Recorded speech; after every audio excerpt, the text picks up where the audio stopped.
غالباً حاجی امداد اللہ ماجر مکی رحمۃ اللہ علیہ سے یا حضرت گنگوئی رحمۃ اللہ علیہ سے کسی مرید نے عرض کی، مرید نے پوچھا کہ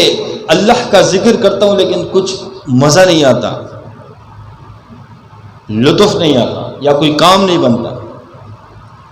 اور اللہ کا ذکر کرتے ہوئے اللہ کا دھیان نہیں ہوتا۔ شیخ نے فرمایا کہ اللہ کا نام ایسا ہے کہ اس میں اگر دھیان نہ بھی ہو تب بھی اللہ کے نام کو پڑھنے سے، اللہ کے نام کو بولنے سے، اللہ اللہ کی ضربیں لگانے سے، تب بھی یہ فائدے سے خالی نہیں ہے۔ ایک مثال یوں ہے کہ ایک شخص کو رات نیند آنے کی ٹیبلٹ دی جائے، گولی دی جائے، اب اس کا ارادہ ہو یا نہ ہو، نیند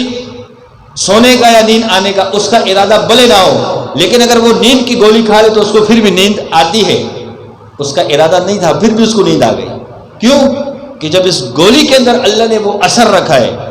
تو پھر اللہ کے نام میں بھی بہت بڑا اثر ہے۔